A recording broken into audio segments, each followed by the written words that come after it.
Muito bem, estamos de volta com o nosso programa Escola da Fé. Você viu aí que o intervalo é rapidíssimo, mal dá tempo de você correr lá na cozinha para tomar um cafezinho ou um copo d'água e já voltar para a sala, não é?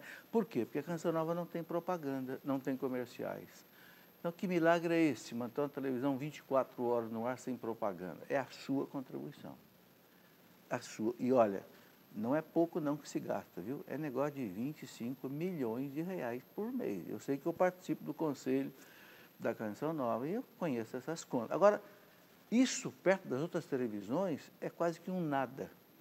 Outras televisões gastam 100 milhões, 200 milhões por mês. 25. Agora, é uma luta arrecadar 25 milhões por mês. Entende? Agora, é bonito, porque são 25 milhões que são arrecadados quando a campanha fecha 100%, né, que muitas vezes não fecha, de pessoas que ajudam por quê? Porque sabem o que está acontecendo. Sabe que é uma programação que ajuda você a crescer, né? Então, nós estamos fazendo isso por amor a Deus. Isso é o mais importante. E a Canção Nova agradece a você, que é um sócio contribuinte da Canção Nova, né? Assim é a Rádio Canção Nova, começou assim há mais de 30 anos, a televisão mais de 25 anos, né? E é uma determinação que o irmão Sr. João nos colocou. Ou o povo mantém essa televisão, essa rádio, ou então não vai acontecer. Já está acontecendo há mais de 30 anos. Beleza. Hoje nós estamos com um programa um pouco diferente, porque haverá o terceiro simpósio internacional sobre Santa Edith Stein, uma santa maravilhosa, mas que infelizmente muita gente não conhece. Então tem aqui dois amigos especialistas, o professor Juvenal, o professor Maria Cecília, que estão explicando. Eu quero só antes dizer o seguinte, que vamos ter aqui na Canção Nova agora, de 15 até 17 de maio, um acampamento mariano, né, sobre Nossa Senhora, e vai estar presente o Scott Hahn. O Scott Hahn, aquele ex-pastor americano que se converteu ao catolicismo, uma conversão belíssima. Eu estive 2 vezes na casa dele, nos Estados Unidos. O homem tem na casa dele uma biblioteca de 40 mil livros.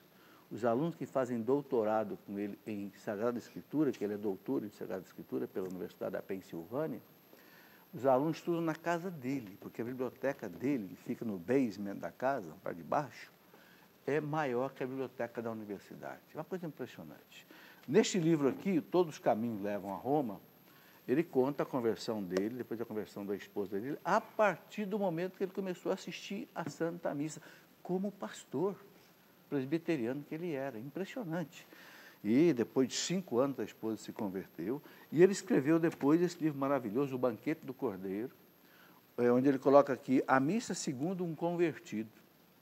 E ele diz o seguinte, ele como é doutor em Sagrada Escritura, especialista em Apocalipse, quando ele assistiu à missa pela primeira vez, ele viu toda a liturgia do Apocalipse. Ele diz, quem não entende a missa não entende Apocalipse, quem não entende Apocalipse não entende a missa. Então, ele fez uma conexão aí, impressionante entre essa... E escreveu esse livro, O Banquete do Cordeiro, né? Escreveu depois... Bom, nós temos 4 livros dele traduzidos para o português, mas só da casa dele eu trouxe 40 livros dele, em inglês. Estamos traduzindo aos poucos. Razões para Crer, no inglês, Reasons to Believe, né? Por que nós somos católicos? Por que nós somos cristãos? Razões para Crer. Aqui é um homem que era protestante, que aprofundou na fé católica, né, com todo o seu estudo, sabedoria, escreveu esse livro. E escreveu também um outro que nós acabamos de publicar em português, sobre Nossa Senhora, Salve Santa Rainha. Aqui ele coloca todos os questionamentos que principalmente os protestantes colocam. Mas aí ele coloca explicando por que, né, que nós católicos temos essa fé, essa devoção, nisso que nós acreditamos sobre a Virgem Maria. Então, são 4 livros do Scott, que tem aqui na Canção Nova, né? Ele vai, inclusive, lançar aqui nesse acampamento que ele vai estar conosco. Vai estar também o Padre Paulo Ricardo, fazendo a pregação, estarei eu também. E teremos aqui mais gente ainda. Deixa eu ver aqui no meu script aqui, vai estar Sônia Venâncio, Sandro Arquejada, Juliana de Paula, Priscila Paz, enfim, uma série de pessoas. E eu vou gravar com o Scott Hahn este programa Escola da Fé, só que vai ser gravado, e depois nós vamos passar esse programa no dia 21 de maio, um programa que eu vou fazer aqui com o Scott Hahn e depois vamos passar no dia 21 de maio. Bem, quero ainda mostrar aqui o livro do Padre Marcelo, que tem aqui na Canção Nova. O Padre Marcelo Rossi, o último lançamento dele, Filia, não é? O Padre Marcelo Rossi coloca como subtítulo aqui, derrote a depressão, o medo e outros problemas aplicando o filia no seu dia a dia. Não é? Ele diz aqui na orelha do livro aqui, o que é filia? É o amor que Jesus nos ensinou quando disse amai-vos uns aos outros. Filos lá do grego, né? Nós sabemos, amor, amizade, né? É o amor fraterno, o amor entre irmãos. Aqui é um livro muito assim, Padre Marcelo escreve para o povo, uma linguagem simples, profunda, espiritual. Ele enfoca aqui assuntos muito interessantes, como, por exemplo, deixa eu colocar aqui rapidamente, depressão, ansiedade, tristeza, pessimismo, medo, remorso, vício, desemprego, maledicência, inveja, ciúme. Quer dizer, é um livro extremamente prático.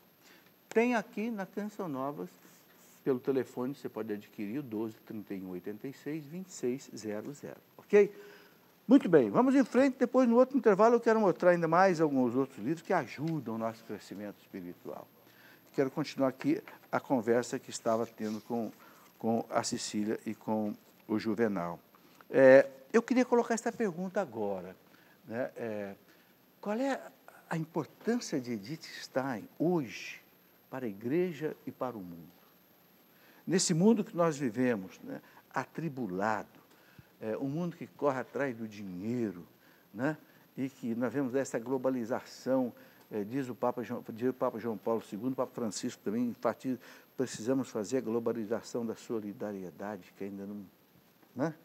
Nós temos uma altíssima tecnologia de um lado e gente morrendo de fome do outro. Nesse mundo complicado que nós vivemos, mas ao mesmo tempo belo, né? Qual é a importância da gente olhar para a obra da Edith Stein? Pode começar o Juvenal, depois você continua. Enquanto o senhor fazia a pergunta, eu fiquei tentando imaginar uma palavra que dissesse a importância de Edith Stein para o mundo e para a igreja. E a palavra que eu acho mais adequada é a palavra sentido. Sentido? Sentido. Porque ela resume... Em que sentido? Em que sentido? Sentido, Em que sentido? Justamente, a palavra sentido é boa porque ela resume, de um certo modo, a filosofia da Edith Stein, a experiência religiosa da Edith Stein, a vivência dela cultural, e aí nós vamos entender o porquê da importância para o mundo e para a igreja. Se Edith Stein tivesse que dizer algo às pessoas, um pouco pretensão minha querer resumir tudo que Edith Stein diria, mas eu acho que se ela tivesse que dizer algo ao mundo, no seu pensamento maduro, ela diria: o ser humano é um ser de sentido, um ser que pode descobrir sentidos nas coisas, um ser que pode construir sentidos, um ser cuja característica principal é justamente perguntar pelo porquê das coisas. Essa é a característica que distingue o ser humano de todos os outros seres, na análise filosófica de Edith Stein. O ser humano é um ser que pergunta pelo porquê, ou seja, pelo sentido de tudo, desde o que significa falar que esse papel é branco, se é um jogo de luz ou não é. Buscar o sentido das coisas. O sentido das coisas. Branco do papel até o sentido da existência. Né? E não é à toa que Edith Stein, quando tem que traduzir o prólogo do Evangelho de João, às vezes num artigo, às vezes num livro, ela não usa a palavra, nem verbo. Ela diz, no início era o sentido. Sentido? O sentido. É claro que não é um erro, porque o sentido está contido na palavra logos. Logos pode ser o verbo, a razão, a palavra. O sentido. E sentido, das coisas, a justamente. verdade. Então eu diria que Para resumir e passar a palavra a Maria Cecília, Edith Stein diria ao mundo, não abram mão, diria a cada indivíduo do mundo, não abra mão da sua racionalidade, no sentido amplo. Sim. Ou, como alguns filósofos, até não cristãos, diziam, não abra mão da sua espiritualidade. Ser espírito, ser espiritual é poder abrir-se ao sentido, em todos os sentidos. Entendi. Então, Edith diria, não abra mão, a cada indivíduo, da sua capacidade de perguntar pelo porquê de absolutamente tudo. E ela também diria isso à igreja, eu acho. Porque, às vezes, eu me pego ouvindo certos discursos, não só da nossa igreja, como da igreja protestante, da igreja evangélica, e até de outras religiões. Então, vamos falar, assim, a Edith falaria, de modo religioso em geral, concentrem-se no sentido, que é Deus. Mais do que tudo, mais do que a estrutura, mais do que a estrutura, mais do que o costume, mais do que isso, do que aquilo, o que Edith diria é, transpirem Deus. Mostrem que vocês são seres em busca de sentido. E vocês, religiosos, dizem que encontraram o sentido. Pois então, mostrem. Beleza. Eu quero, só antes de passar a palavra para a Cecília, dizer que a Edith Stein tem pelo menos 3 livros publicados aqui, são publicados aqui em português. A Ciência da Cruz, da Loyola, editora Loyola. A Mulher, da EDUSC, que é a Universidade Sagrado Coração de Jesus Sagrado de Bauru, Coração de Jesus, né? de Bauru. E também o Mistério do Natal, também, que é dela, da EDUSC também. Cecília, eu queria colocar 2 coisas para você. Você continua isso que o Juvenal estava falando, qual é a mensagem, né, de Santa Edith Stein para o mundo de hoje, a importância. Mas eu queria que você colocasse também junto o seguinte, talvez até um pouquinho antes, como é que deu o passo dela para chegar a ser carmelita? Tá, eu vou falar então primeiro do passo para Carmelita, à depois eu vou pegar o gancho do sentido Isso. para falar um pouco dessa sua segunda pergunta. Ela realmente, como nós falamos já na outra vez, ela leu a história da vida, né, o livro da vida de Santa Teresa d'Ávila, uma carmelita, né, quando estava na casa de uma amiga que saiu, e ela ficou a noite inteira lendo. Quando ela terminou de ler, ela fechou o livro e disse, eis alguém que está buscando a verdade. Ela passou a noite lendo? Ela passou a noite lendo o livro da vida de Santa Teresa, né? E, daquele momento, ela percebeu que Santa Teresa, nessa busca do sentido, tinha encontrado esse sentido. E esse sentido, a própria Edith Stein fala, ele não é uma teoria, né, mas ele é uma pessoa. Né? Então, é como se, ao ler a experiência de Teresa d'Ávila, Edith Stein fez a experiência do encontro com Cristo pessoa. Né? E, ao se encontrar com Cristo pessoa, realmente ela se tornou cristã e se apaixonou por ele. Né? Aí foi o momento que ela decidiu receber ela o batismo? pediu para receber o batismo. Logo, poucos dias depois, foi falar com o padre. Ele disse, bom, mas você precisa primeiro estudar o catecismo. Né? Edith Stein falou, não tem problema, daqui uma semana eu volto. Voltou e ele começou a fazer perguntas. E ele disse, olha, eu acho que daqui a pouco a senhora pode me dar aula sobre o catecismo. E a senhora está prontíssima. E uma coisa muito bonita, ela foi batizada na Igreja Católica. Lá, e a madrinha dela de batismo foi esta amiga protestante. Então, isso é também uma outra... eu acho que é uma característica grande desse grupo que estava em torno de Russell, é que eles ao buscar o sentido, as pessoas aceitam as diferenças dos outros, sim, mas isso não cria barreiras entre eles. Né? Então, os católicos, os protestantes, eles tinham um diálogo muito intenso, né? E cada um respeitava... Era um grupo de intelectuais, né? Sim, mas viviam também a fé na sua vida, sim, privada. Então, é interessante isso. O diálogo fica fácil, né? Com certeza. Então, no momento que ela fez essa decisão, ela se batizou, E começou a ter um diretor espiritual, um beneditino. E quando ela falou que gostaria de entrar, né, ter uma vida reclusa no Carmelo, ele disse: olha, você é uma mulher conhecidíssima, dá palestras em todos os lugares. O mundo precisa, este mundo intelectual que se afastou da fé, precisa pessoas como você, né? E Edith Stein foi obediente, né? Ela continuou buscando entrar, se tornar professora universitária. Ela fez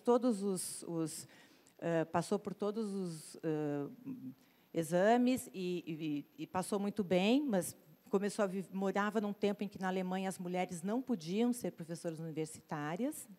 Quando a lei ela deixou de vigorar, ela começou a ser professora universitária e, logo em seguida, o nacionalsocialismo proibiu que os judeus fossem professores. Então, ela foi impedida de lecionar. Quando ela se viu impedida de lecionar, ela disse: bom, então agora está claro que é o momento de eu entrar para o Carmelo, porque eu não posso mais ter uma vida pública, né? Não posso mais ter esse diálogo, fazer esse diálogo, né, da intelectualidade com a fé, por ser judia. Né, por ser a gente vê aí como é que Deus sabe usar o mal para do mal tirar o bem. É, né? Verdade. Se não fosse isso, ela não se tornaria uma carmelita. É verdade. É verdade. Posso beleza, pontuar, né, só uma coisinha, claro, professor? Claro.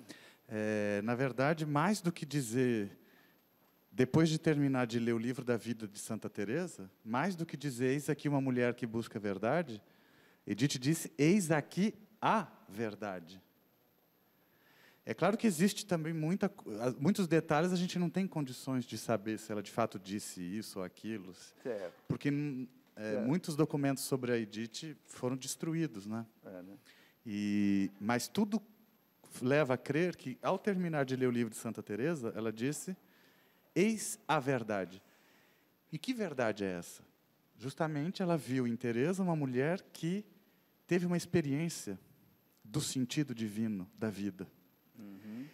E a Edith não se converteu só porque leu esse livro, ela já vinha num processo... num processo. É como Santo Agostinho, né? Exatamente, Já vinha lá ouvindo as palestras de Santo Ambrósio, justamente, uma hora a ficha cai. Né? E Edith, ela diz... nós mencionamos no primeiro bloco, a felicidade desses filósofos crentes era uma coisa que... Intelectual alegre não é uma coisa muito comum. Né? Intelectual, às vezes, é rabugento, tem um narcisismo elevadíssimo. Né? Então, ela dizia, bom, mas é curioso, ela se interessa, então ela vai justamente como ela dirá mais tarde, ela vai já sendo contagiada pelo espírito, que é o espírito do sentido. Certo. É o sentido que já está agindo. Certo, o sentido certo. Na alegria, ela já foi se contagiando, ela foi, e ao mesmo tempo fazendo fenomenologia pesada, estudando com o russo, então cada vez mais atenta ao sentido, e isso vai preparando. Quando ela lê o livro da vida de Santa Teresa, ela diz, mas olha aqui o que o sentido divino faz na vida de alguém. Então, eis a verdade. Aliás, eu queria, Juvenal, dizer que nós estamos também vivendo esse ano os 500 anos da morte, né? De Santa Teresa. Do nascimento de Santa Teresa. De Santa Teresa d'Ávila. Inclusive, esteve aqui conosco o Frei Patrício Ciadini, fez aqui uma bela aula sobre isso também. E eu acho que é até bom de recomendar que leiam um livro da vida de Santa Teresa. Sem dúvida. O livro chama O Livro da Vida. Tem vários editores, acho que já publicaram, a Paulinos, acho que a Paulus também. Realmente, os livros de Santa Teresa, como também O Caminho da Perfeição. O Caminho de Perfeição. Tem as obras completas dela lançadas, eu acho que pela editora Rosa. O Livro das Moradas. Dizer, As Vozes publicaram. Vale a pena neste ano, porque há um paralelo entre Santa Teresa e Edith Stein, né? Sem dúvida. Pode passar. Mas eu quero voltar aqui com a Cecília. Cecília, a contribuição de Edith Stein para o nosso mundo de hoje. O que vocês acham que lições o mundo de hoje precisa aprender com Santa Edith Stein? Então, eu acho que a grande lição que o mundo de hoje tem que aprender, e foi o que eu aprendi com ela, é esse diálogo da fé com a razão. Em que fé e razão caminham juntas, mas elas sabem que são diferentes, cada uma tem o seu domínio específico, né? Como diz o João Paulo II na sua bela encíclica Fides et Ratio, onde ele cita Edith Stein, ele diz que se o conhecimento humano ele vai em busca da verdade, se ele não, como eu digo aos meus alunos, se ele não quer ser aquele pássaro que fica comendo minhoca no chão, mas ele quer alçar voo, ele usa a figura do pássaro, ele precisa as duas asas, né? A asa da fé e da razão. E as duas asas têm que bater na mesma harmonia, né? No mesmo movimento, porque se bater mais uma asa, o pássaro vai rodar, né? E Edith Stein, ela vai cair, né? E vai comer minhoca, vai ficar lá no chão. Então, Edith Stein, ela percebeu isso e ela levou isso até as suas últimas consequências. Então, eu acho que ela é um modelo para se seguir. E a filosofia que ela fez aí para os intelectuais e até para os futuros sacerdotes, que são, né, os meus alunos, eu digo, é uma filosofia que pode dialogar, que, ao mesmo tempo, dialoga com os filósofos modernos, céticos, né, e dialoga com o cristianismo também. Né? Então, essa busca de sentido faz um fundamento que proporciona esse diálogo. Ciência, né, religião, fé, razão. A gente vê até as pessoas se interessam por Edith Stein, por exemplo, esse simpósio que nós vamos ter lá em Belo Horizonte, não são só filósofos, são psicólogos e também advogados que fazem trabalho sobre Edith Stein. Então, Edith Stein, ela serve a gente ao buscar o sentido das coisas, aquilo que está na essência, que está no substrato, ela permite esse diálogo em que cada um pode colocar as suas particularidades, elas são levadas em consideração, mas há essa possibilidade de uma troca de experiências. Né? Então, acho que essa é a grande... Um outro ponto que eu acho que é uma lição que Edith Stein coloca hoje, especialmente para a igreja, para os cristãos, né? É a questão da cruz. Ela escreveu um livro que chamou de A Ciência da Cruz. Né? Fale um pouco sobre isso. Como é que Edith Stein chegou? O que ela quer dizer com isso? Edith Stein, ela essa obra, A Ciência da Cruz, foi a última que ela escreveu no Carmelo. Pediram para ela escrever... era um aniversário de 400 anos, agora não sei se é de nascimento ou morte, de São João da Cruz. Tudo bem, né? Tudo bem. E ela fez, inclusive, uma análise detalhada desta obra, aprendeu espanhol para ler no original, porque ela já vinha percebendo essa cruz se recrudescer, especialmente sobre o povo judeu, né, que ela... Ao se tornar católica, carmelita, ela disse que se sentia cada vez mais judia e se sentia feliz por trazer, né, o sangue do Salvador, né, como judia. Né? Isso era judeu, né? Então, ela percebia o mistério da cruz e ela realmente se aprofundou nesse mistério como sendo um mistério que é inerente à natureza humana. Né? Não tem como a gente se afastar da cruz. Né? A cruz faz parte da natureza humana. E a filosofia, que vai até as suas últimas consequências, ela também tem que se colocar esse desafio de pensar a cruz. Como pensar a cruz? Então, ela nessa obra, ela expõe a obra de São João da Cruz, mas ela também fala, vamos pensar a cruz em termos filosóficos. Né? Uhum. E como a filosofia, para pensar a cruz, ela precisa ser uma filosofia humilde. E é também a grande ensinamento que Edith Stein me trouxe, né? Trouxe para mim, acho que pode trazer para todos nós. É admitir o mistério. Né? A cruz é um mistério. Né? Mas o mistério não significa que ele não pode ser pensado. Ele deve ser pensado cada vez mais, mas ele nunca vai ser esgotado. Né? Então, o que ela diz, a gente sente e percebe, constatamos que a cruz faz parte da vida não só do cristão, mas de todo ser humano. Né? Todo ser humano vive essa cruz. E ela nos convida a uma reflexão. E essa reflexão tem que ser feita com muita humildade, porque a gente nunca vai conseguir entender, né, o porquê, qual realmente é a finalidade, né, do sofrimento na natureza humana. Mas ele está aí. A gente pode fazer um paralelo assim de Edith Stein com Viktor Frankl, que também foi judeu, também passou por um campo de concentração, só que ele não morreu, graças a Deus, ele viveu 90 e tantos anos, deixou essa contribuição belíssima aí para a logoterapia, né? A gente pode fazer um paralelo entre eles? Pode, Juvenal? Pode. Justamente a logoterapia é a terapia do sentido. Né? Terapia do sentido. Eu não conheço... Onde é que os dois se encontram, Edith Stein e Viktor Frankl? Eu não conheço muito, não sou um grande conhecedor de Viktor Frankl, mas o básico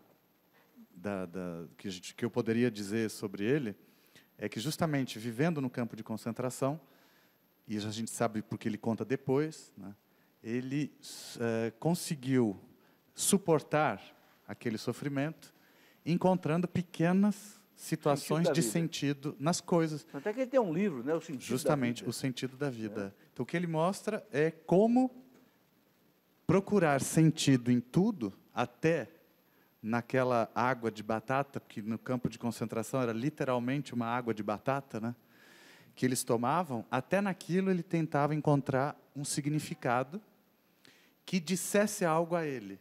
Então, com essa preocupação, ele conseguiu suportar, sobreviver e criar a logoterapia. Agora, então, justamente é no sentido de tudo que eles se encontram. Agora, Edith vai mais longe, né? Porque Edith Stein, que era uma mulher de Deus, não há dúvida, ela tinha uma capacidade de análise, de debate, de reflexão. E eu digo que então, ela foi mais longe, não porque ela fez mais coisas do que o Viktor Frankl, mas é que ela quis chegar na raiz e justamente criar uma filosofia, mas adaptar a filosofia que ela herdou do seu mestre, né, em torno justamente do que é o fundamento de tudo. Né? E isso dialogando com filósofos ateus, filósofos que já falavam claramente contra o sentido, contra a razão, contra tudo. Né? E Edith não teme, ela tenta primeiro entendê-los. Ela cita Nietzsche, por exemplo, em alguns textos. Nietzsche, maior anticristão, como alguns dizem. Eu não sei se ele é o maior. Pelo contrário, às vezes eu tenho a impressão de que ele tinha uma alma com várias características cristãs. Mas Edith o cita. Ela não tem medo. Ela cita Freud, ela cita Marx. Porque ela tentava entendê-los. Inclusive, se ela fosse convencida, não duvido se ela não se tornaria uma marxista, uma nietzschiana, uma freudiana, porque ela era tão convicta na busca, mas não. Então, ela tenta entendê-los e depois, na sua síntese pessoal, ela foi vendo que não eram filosofias que a satisfaziam. Né? O Juvenal, nós precisamos fazer um intervalo. Claro. Na hora da televisão, vocês sabem como é que é, né? É sistemático. Então, mas a gente volta para continuar nesse mesmo ponto, nós estamos aí. É muito importante essa reflexão. Claro que aqui hoje a gente não vai conseguir esgotar todo esse universo que é Santa Edith Stein. É um universo tipo Santa Teresa d'Ávila, Santo Agostinho, Santo Ambrósio, São Tomás de Aquino. Eu tenho comigo, sabe, que Santa Teresa vai ser, para os nossos tempos, algo tipo que Santo Agostinho foi para a filosofia, para a teologia. Eu acho que é questão de tempo da igreja absorver tudo isso, né? E essa é uma das razões pelas quais vocês estão aqui, para a gente começar a levar para o povo essa reflexão. Bom, vamos para o intervalo, a gente volta rapidamente.